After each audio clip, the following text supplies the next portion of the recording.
So today's sermon's called Addicted to Praises and Enslaved by Criticism. Who here has been through a lot of praises, but a lot of criticisms? I think we can all say that we've been there. We live in an age where social media is big, and on social media, people love you, people hate you, people criticize you, people praise you, and you tend to go back and forth between people's opinions. And you can't really escape it, because this is part of life now, like getting criticized and praised. I think it started with the world when it started, but now it's just more because you have more access to people. And if you're going to be in relationships, you're going to go through criticism, and you're going to go also through praises. So what happens if I bring a glass right now, like a cup that's made out of glass, and I pour in really cold water, freezing water in that glass, and then right after I pour really hot water, and I keep doing that? What's going to happen to the glass? It's going to break. Exactly, it's going to break. Because the glass was never made to have two different temperature of water at the same time. But if I bring a thermos, I can see one that's right there. If I grab her thermos and I put hot water and cold water and hot water and cold water, what would happen? Doesn't matter. Nothing. It doesn't matter, because the thermos is made to handle liquid that is from different temperatures. And same thing with us humans. See, we are not made to be affected by people's opinions, criticism, and praises. Because if we do get affected by people's criticism and people's praises, what's going to happen is we're going to be shattered just like glass. So we want to learn today how to be like a thermos. So we are not affected by the criticisms and the praises of people. Because if we allow these things to penetrate our hearts, we are going to be destroyed eventually. You're going to be tugged between people's opinions. Oh, we love you, but somebody else will hate you. Or you're the greatest, and somebody else is like, you're not so great. Oh, you're so good at your job. Somebody else is like, no, actually, you're not doing a great job. You keep going back and forth between people's criticisms and praises, and you're like, one day you're glad, and one day you're not, and one day you're happy, and one day you're sad, and you're being tugged between two things and being tossed in the waves between two opinions. And we can't live like that. We can't live like that. And in life, we all know that you meet so many people. Some of them will love you, and some of them won't. And some of them actually will start by not loving you, and then they end up by falling in love with you. So you have all types of people. So today what I want you to know is, don't let people's praises get to your head, and don't let their criticism get to your heart. Don't let people's praises get to your head, and don't let their criticism get to your heart. Let's look at the story of David, because if we all know David, he has been through so much criticism and so much praises all at the same exact time. So if we open our Bibles to 1 Samuel 16, verse 1, it says, "Now the Lord said to Samuel, 'You have mourned long enough for Saul. I have rejected him as king of Israel. So fill your flask with olive oil and go to Bethlehem. Find a man named Jesse who lives there, for I have selected one of his sons to be my king.'" So God tells Samuel is a prophet at that time, the prophet of Israel. Israel is God's people. He tells him, I'm done with King Saul. King Saul was the first king of Israel. And he says, I'm done with him. He's been disobedient. He doesn't listen to me. He's become evil. I'm done with him. Take your stuff and go to Bethlehem, and I am choosing another king. And he's going to be one of the sons of Jesse in Bethlehem. So Samuel goes, takes his stuff to anoint one of the sons. He goes to Bethlehem, which is Jesse's hometown. And he goes to make a sacrifice. His excuse was like, hey, I'm coming to sacrifice. And he invites all the elders of the town and Jesse's entire family. And Jesse actually had 8 sons, and David was the youngest. And there's this big celebration, because it's a big deal when the prophet comes to your home. And so there's a big celebration dinner, and Samuel asks to see Jesse's sons. One by one, the first son comes, and Samuel is like, oh, that must be him. He's really good looking. He's tall. And God's like, nope, not him. Okay, next. This is the second one. He probably is this one. God's like, no, that's not him either. And he goes to the second and the third and the fourth and the fifth and the sixth and the seventh. And God says no. And Samuel's like, there's no more sons, God. And then this is what happens. Let's open our Bibles to 1 Samuel 16, starting in verse 11 to 12. And it says, then Samuel asked Jesse, basically the dad, are these all the sons you have? There is still the youngest, Jesse replied, but he's out in the fields watching the sheep and goats. Send for him at once, Samuel said. We will not sit down to eat until he arrives. So Jesse sent for him. And he was dark, handsome, with beautiful eyes. That's talking about David. So this is when discouragement and criticism starts. So this is criticism number one. David gets called to go home. He's, with the sheep and the goats. He's working, and he gets called to go home for this big celebration dinner. All of his family were there, the elders of the town, the neighbors, and he wasn't even invited. His dad was there with all his 7 brothers, and he wasn't even invited. How would you feel if you came home and there was like a big dinner celebration and everybody was invited and, all your family members were there, your cousins, your aunts, your friends, and you weren't even invited? Even the neighbors, like, come on now. The neighbors, they usually don't get an invitation.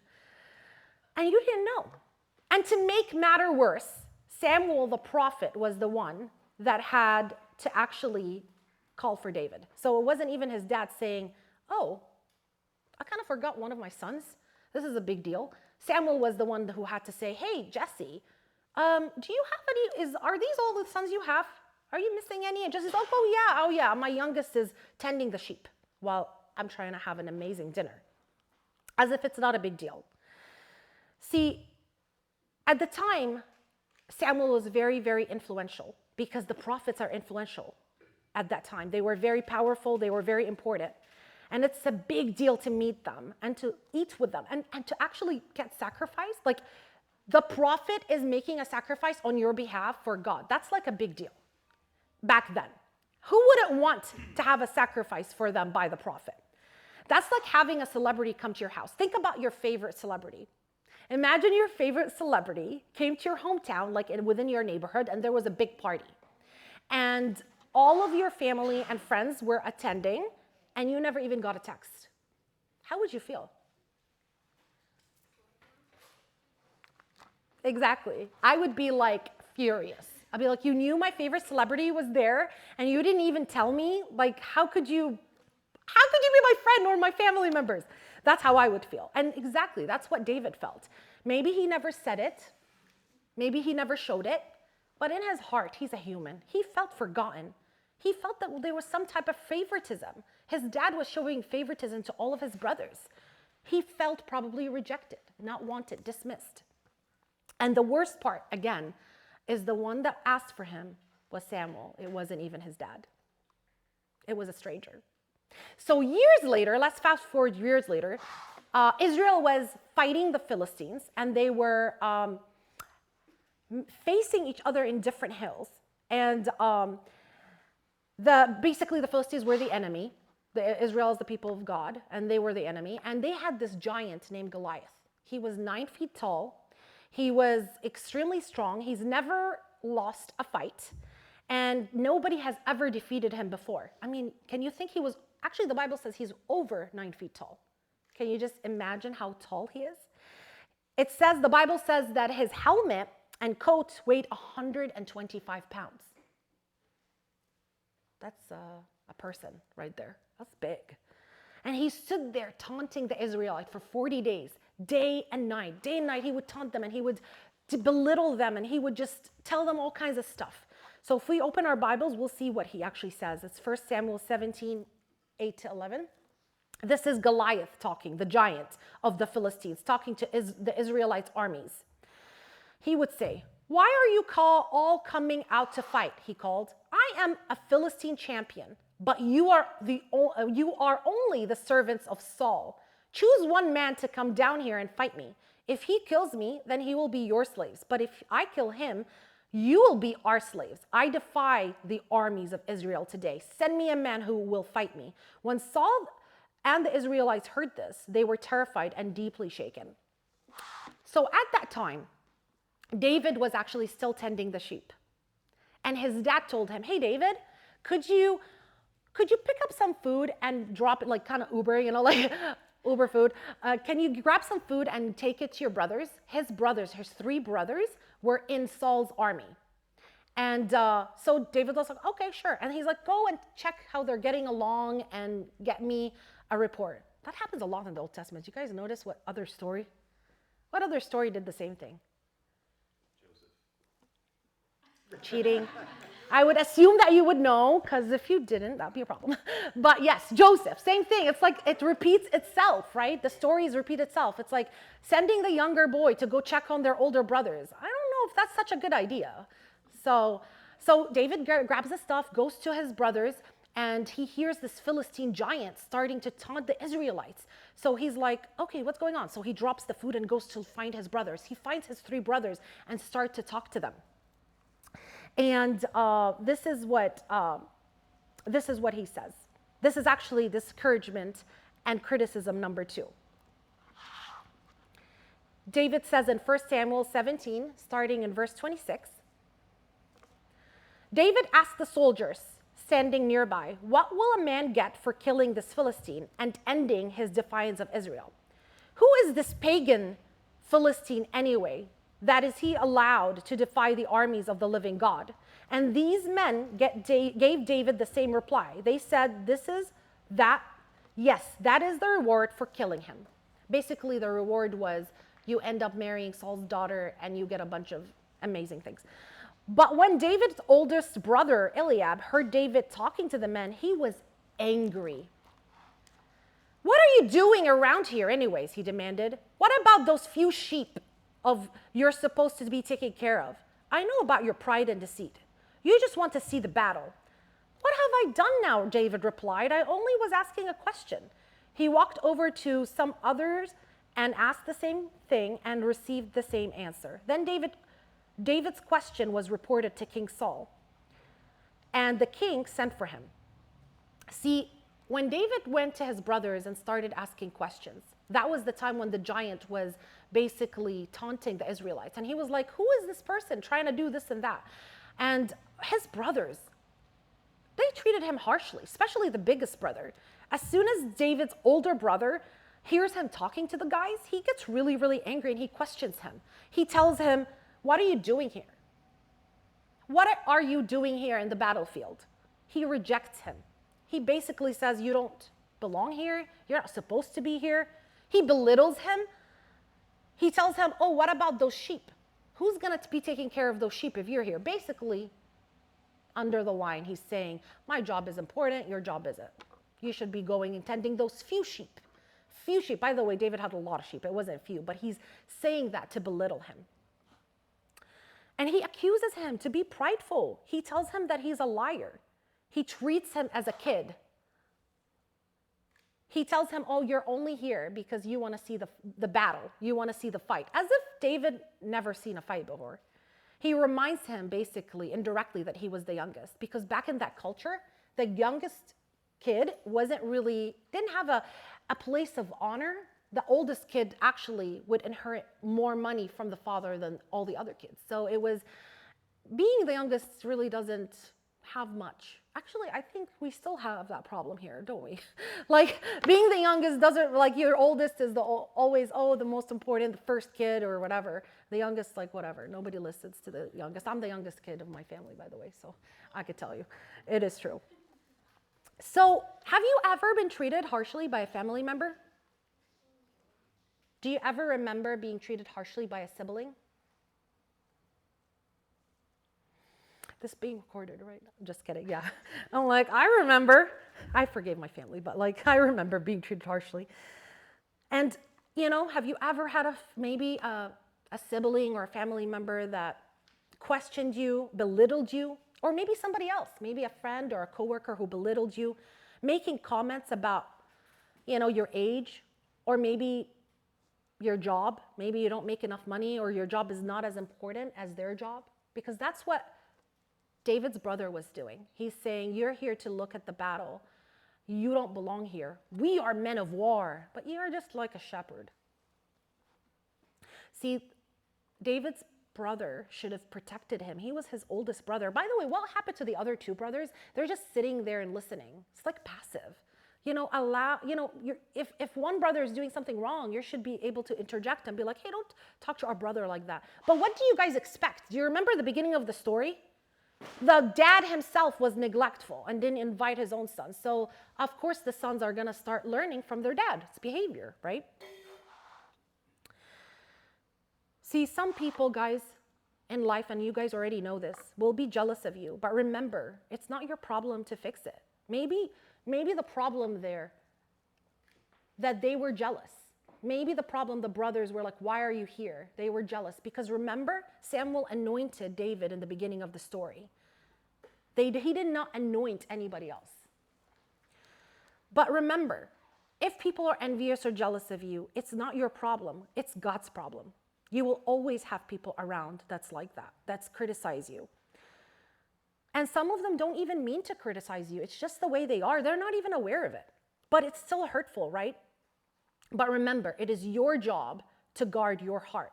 And that's when discouragement number 3 happens. If we look at 1 Samuel 17, verse 32, it picks up right after it. It says, don't worry about the Philistine, David told Saul. Now David is talking to the king. Remember, he heard that he's asking questions. So don't worry about this Philistine, David told Saul. I'll go fight him. And Saul says, don't be ridiculous. There's no way you can fight this Philistine and possibly win. You're only a boy, and he's been a man of war since his youth. But David persisted. See, criticism number 1, criticism number 2, now criticism number 3. It sounds like David can't really get a break, guys, right? Nobody believes in him. Everybody's like against him. What kind of surroundings he has? Like, poor guy. Like, he probably needed a lot of therapy. And they didn't have it back then, so he had to go to heaven that way, I guess. So Saul tells him, you're just a boy. He reminds him again of his age. Have you ever had somebody make a comment about your age? Okay, I'm glad I'm not the only one. Okay. And this happens a lot, right? People look at you and they think something about the age, whether you're too young or too old or not, or whatever it is. I remember this one time. Actually, it's happened so many times, but this specifically one time was a little bit different. So I was part of a huge conference, and I was leading like a table with different men and women. And I remember in the worship session, we were worshiping right before, and this was like a really old song, really old, like really old. Okay, not that old. I'm not that old, but really old. But and I remember this lady who was a little older, a lot older, looked at me. And I was singing to right next to her, singing the song, which obviously means I know the song, right? But she looked at me and she smiled and she said, you probably don't know this song. I don't think were you even born when this song came out? And I'm like, lady, can't you see me singing? Like, obviously I know the song, right? And I just smiled back at her and I was ready to go in. I was actually getting ready to go up on the stage to preach and to speak. So I just looked at her and I said, yeah, I actually know that song. I'm not as young as you think I am. And I just let be. I didn't allow her criticism to ruin my mood right before I went up to speak on the stage. But those are comments that are not very nice. Don't you guys agree? But I don't really think she did it out of any intent. It was just, I don't think she's aware. However, all of us has experienced people talking about our age, whether they think that you're too young or whether they think that you're too old. Because let's be honest. You're too young and then all of a sudden you're too old. There's no really middle ground. You're always young, and then all of a sudden you're just old. Like, what do you guys want? Like, every age is beautiful. So don't let your age, don't let anybody discourage you about your age. And that's when discouragement number 4 happens. The armor. Saul finally agrees. David is like, I can do this. I can slay the giant. And Saul's like, no, you can't. And David's like, yes, I can. Give me a shot. And he's like, okay, fine. I'll let you. Here's my armor. And he gives him his personal armor. And David puts it on. But David realizes I don't really fit into this armor. It's very heavy. I don't really know how to use it. And then he straps the sword, and he's like, I don't know how to strap this either. And he's like, no, you know what? I don't want to use this. How would David fight Goliath over 9 feet tall without a sword or armor, guys?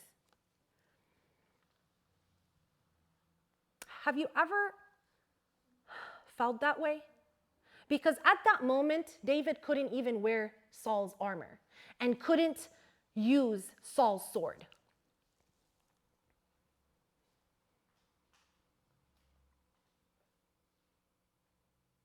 Have you ever felt like you couldn't fit in someone else's shoes? Like you had to fit in someone else's shoes and you're just never going to be good enough? Have you ever heard this phrase? I heard this phrase. I hear this phrase a lot, and I do not like this quote, by the way. It's a quote that says, those are big shoes to fill. Have you heard it before? Those are big shoes to fill. It happens a lot when one president goes and the other president comes, or one boss goes and the other boss comes, or one pastor goes and the other pastor comes, or when you're taking care of your family and your sister's gone and now you're doing it, or friendships, marriages, whatever it is, it's like, those are really big shoes to fill. But why are they supposed to be shoes? Can't they be sandals, boots, or what if you don't have any feet? You can't do the job? No, seriously. Who said you had to fill those shoes? Why can't you fill your shoes? Why can't your shoes look different than somebody else's shoes? Why do we have to fill something that was there and is no longer? That's good. David doesn't let the criticism of everyone get to his heart.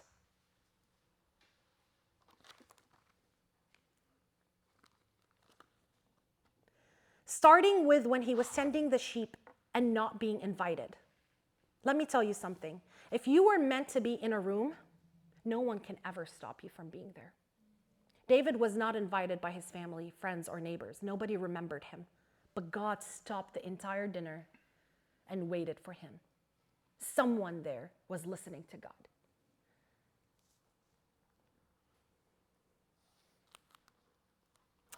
When you are with God, you're not going to miss out on anything.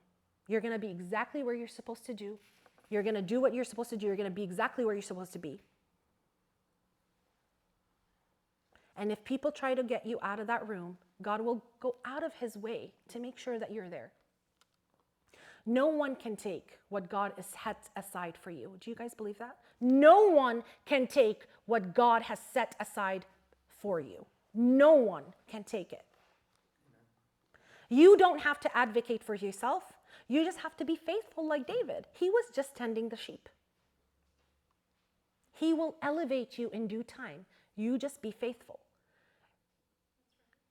God could have chosen any of Jesse's sons to be king.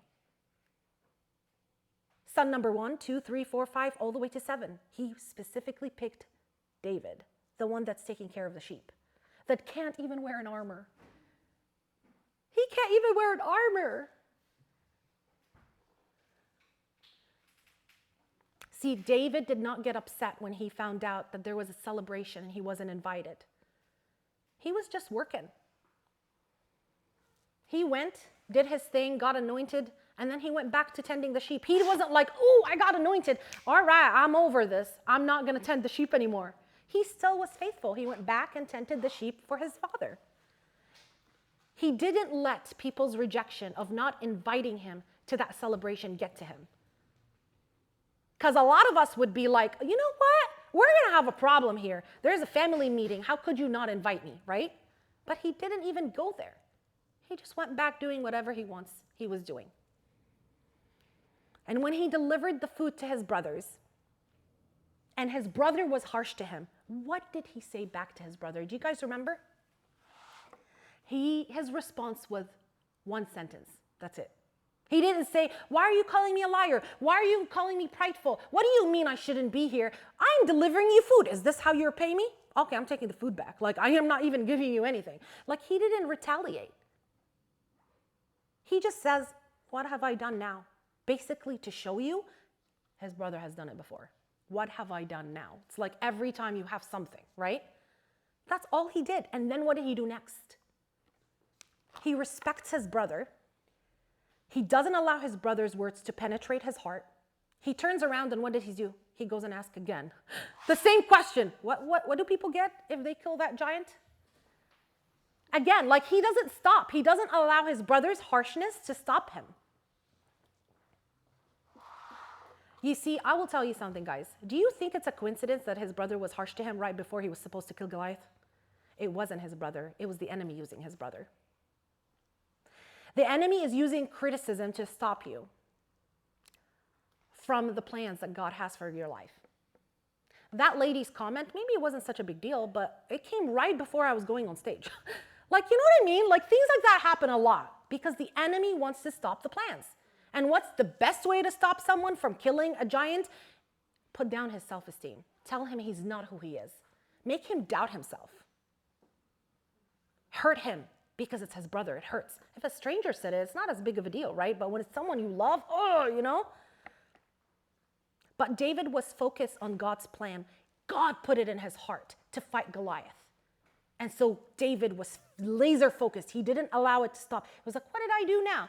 Hey, what does somebody do or get if they kill Goliath? Like, he was laser focused.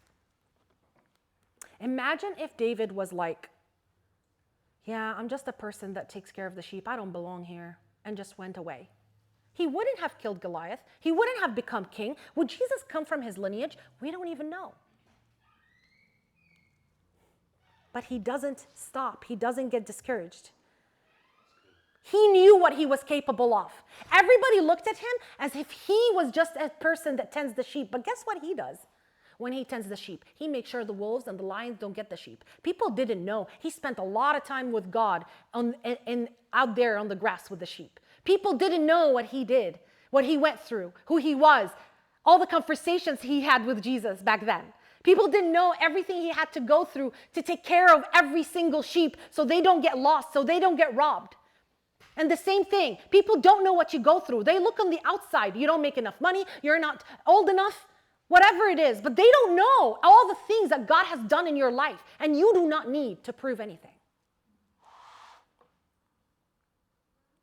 And David continues to do what he was doing.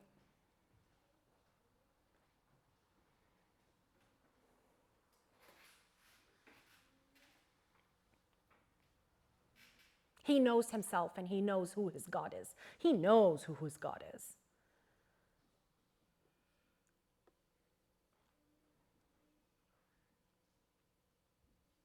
You know, he couldn't strap the sword or wear the armor, but so what?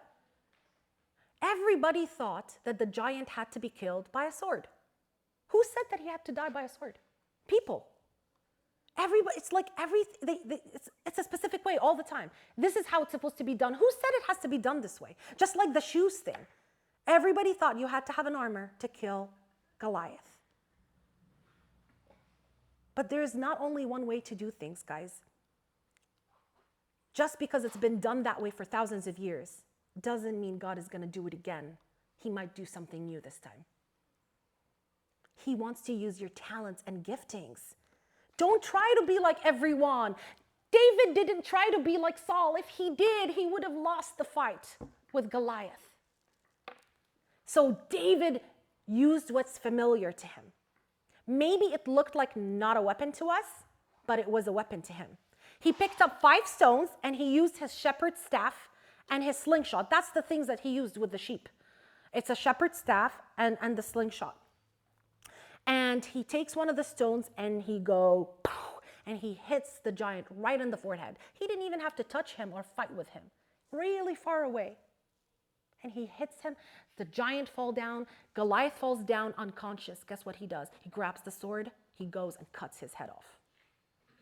He didn't even have to touch the giant. And he wins. And then the Israelites go and fight the Philistines and they win. Because David did not let his father's neglect, his brother's criticism, Saul's discouragement get to his heart. He knew who he was. He kept moving forward regardless of the criticism. Are you going to move forward regardless of the criticism? And God was with him. God was with him every part of the way, and Jesus came from his lineage. Are you going to let people's criticism of you get your heart and stop you from God's will and plans in your life? That's the question. Are you going to let that happen? Because you're going to get criticized. If you guys are alive, you're going to get criticized. That's not something you can escape. I'm sorry for that. I can't help you with that one. I can help you overcome it, but I can't stop the criticism. But see, this is the thing.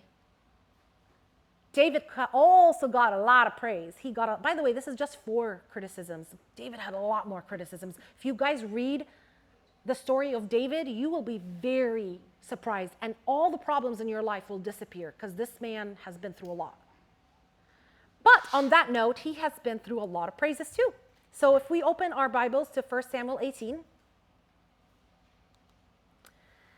after David had finished talking with Saul, he met Jonathan, the king's son. There was an immediate bond between them, for Jonathan loved David. From that day on, Saul kept David with him and wouldn't let him return home. And Jonathan made a pact with David because he loved him as he loved himself. Jonathan sealed the pact by taking off his robe and giving it to David, together with a tunic, sword, bow, and belt. Whatever Saul asked David to do, David did it successfully. So Saul made him the commander over the men of war, an appointment that was welcomed by people and Saul's officers alike. When the victorious Israelite army was returning home after David had killed the Philistine, women from all the towns of Israel came out to meet King Saul. They sang and danced of joy with trampoline and cymbals. And this was the song.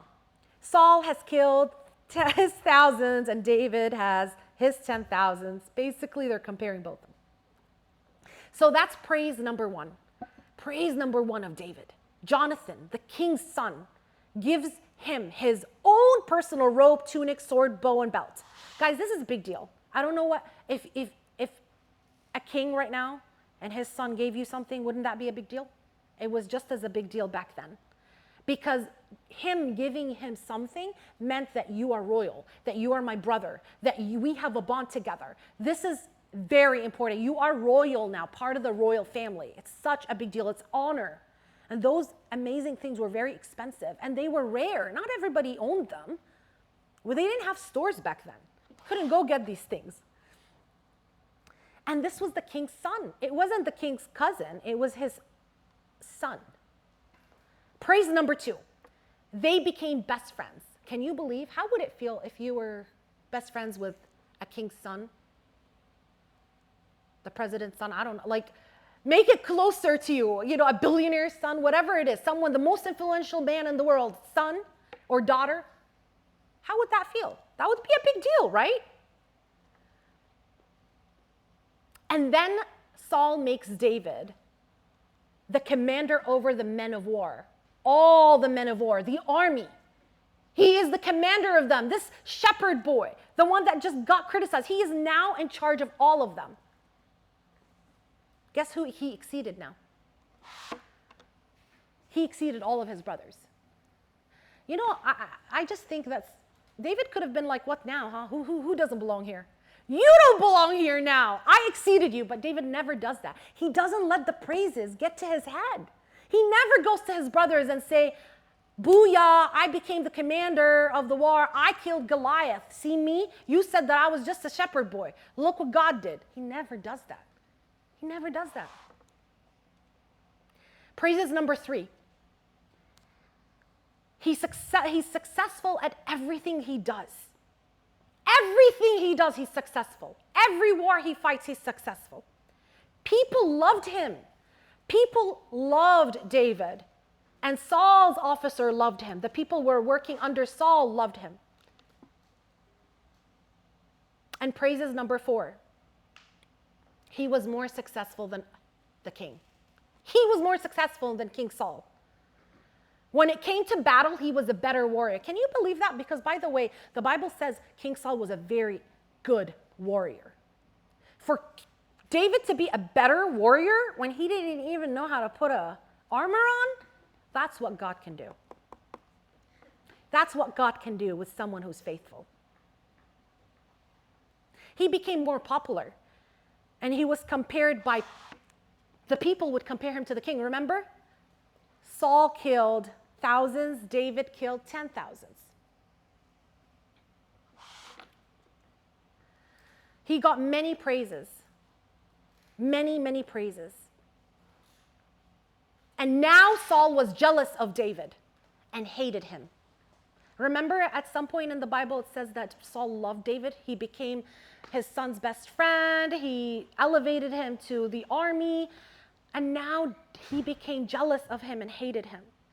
Off topic, just so you guys know, off topic, this is off topic completely.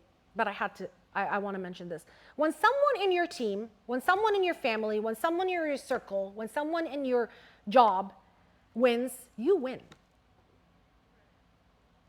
I don't know where we got this sense of when someone close to us wins, we lose. Like, who said that you can't have two winners? When someone in your circle wins, you win. If your best friend meets Bill Gates, you probably could meet Bill Gates. I don't know if you care about Bill Gates, but like, you know what I mean? If, I don't know, someone here meets J-Lo, maybe I have a chance at meeting her. Like, my point is, if someone in your circle wins, they take you with them. They don't just leave you alone, leave you behind. None of you, they did. They were not part of your circle. I'm sorry to say that. They were not very good friends. But when part of your team wins, you win. We should not be comparing talents. And King Saul got jealous from David. He should have been proud because he's the king. David is not the king. Why does the king have to be the best at war? He's the king. If David was best at war, yeah, he should have been like, yeah, I'm the one who picked him, actually. I'm the one who believed in him. I gave him the armor right in the beginning. I saw it coming. I poured into him. I was the mentor. Like, look what I did. I picked the right guy. Yeah, my guy is the best at war. Because he's the king, but instead he was jealous. And that's the thing about this generation. We get jealous of each other when we shouldn't. If one of us wins, we all win. If one church wins, all churches win. If one church has success, we all should celebrate together. One Christian wins, all Christians win. Just remember that. There's no comparison. If I mentor someone and they exceed me, that's a compliment. That means I taught them well. Should never ever be threatened by people. And it happens in friendships, at work, at church. People feel threatened all the time. We need to like learn that we shouldn't feel threatened by people. We should celebrate each other. You know? I would not get offended if you felt like Pastor Logan is a better preacher. Because I might be better at operations. Right? Like, everybody has their own gifting. Like, nobody, okay, we're not going to be debating if that's the truth or not here. Okay, but, like, you know what I mean? Everybody has their own gifting. I don't want to be better at everything. But if one person wins, we all win. We celebrate together. You know, have you guys watched the movie Thor? How many here has watched it? Yes? Well, I mean, just the first one at least will. Let me tell you this. So I was watching an interview, and I remember the guy that plays Loki. Do you guys remember him? He's the bad guy, the evil guy, the brother, Thor's brother with the short black hair. So this is what happened. The actor that played Loki actually auditioned to want to play Thor, and he didn't get it. And when he was asked about it, he said, they actually did cast the right Thor, you know? And I was thinking,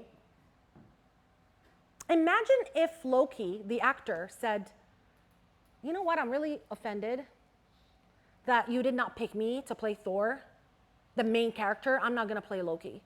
Like, I'm one to be like, who would have been Loki? He was the best Loki. Like, who else would have replaced him? I'm so glad he didn't get offended because, yeah, he didn't play Thor, but guess what? He was an amazing Loki. And then he went on making other TV shows and all kinds of stuff. If he would have said no, because he would have not wanted to be Thor, he would have not been as popular, because he wouldn't have been a very good Thor, to be honest, you know? But he was the best Loki, and I loved that character because of him, because he's like evil, but he's not really evil. He's like he's still good at the same time. He messes with your head, you know? So anyways. So all that to say, in life, don't try to be someone you're not.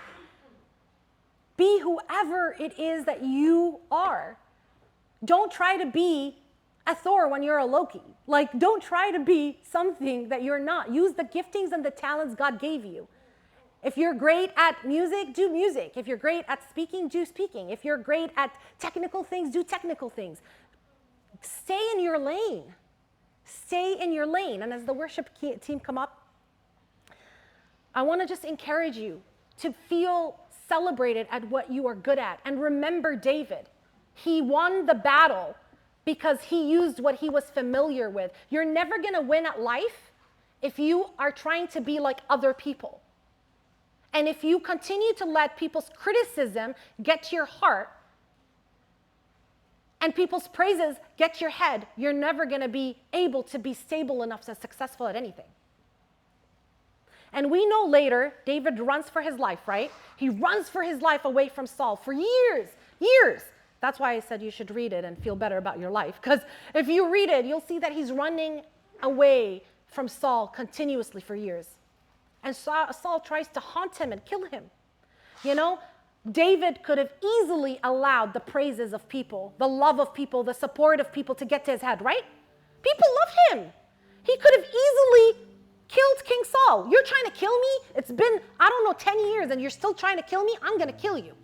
And people loved David. He would have had their support. But David doesn't allow the praises of people to get to his head. He doesn't say, I'm a better soldier. I'm going to kill you.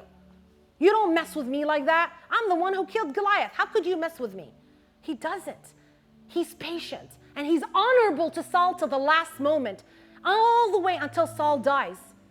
And Saul actually ends up killing himself. And then David becomes king. He never once went and removed his king just because of the praises of people.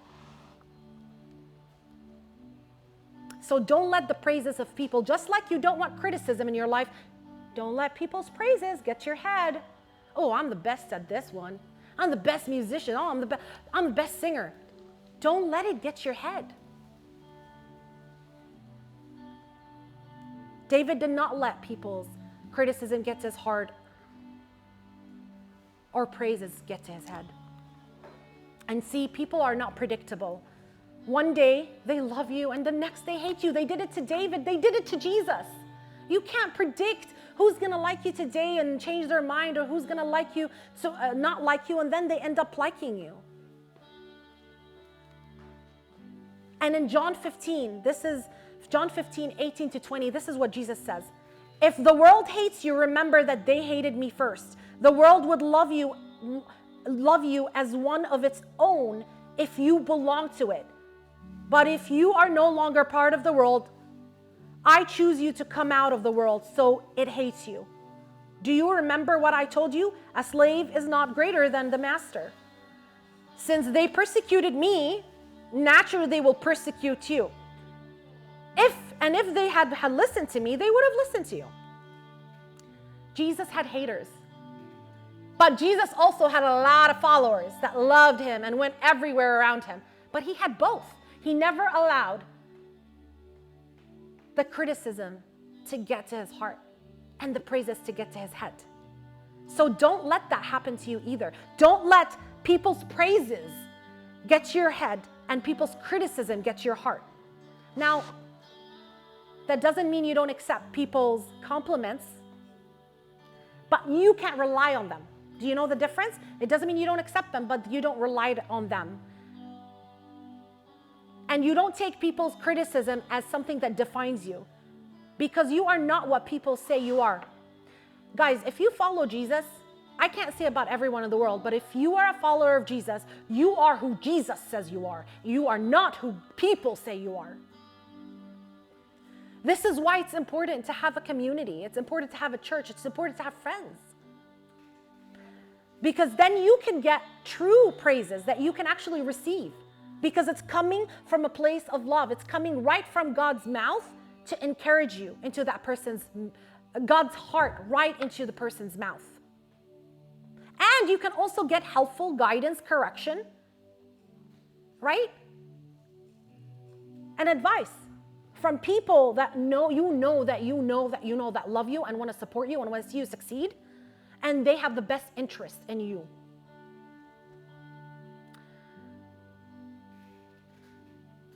But you cannot let people's criticism get to you and people's praises get to you. Because if you do, guys, you're going to be crushed. And let me tell you, you can't pick one or the other. Do you know that?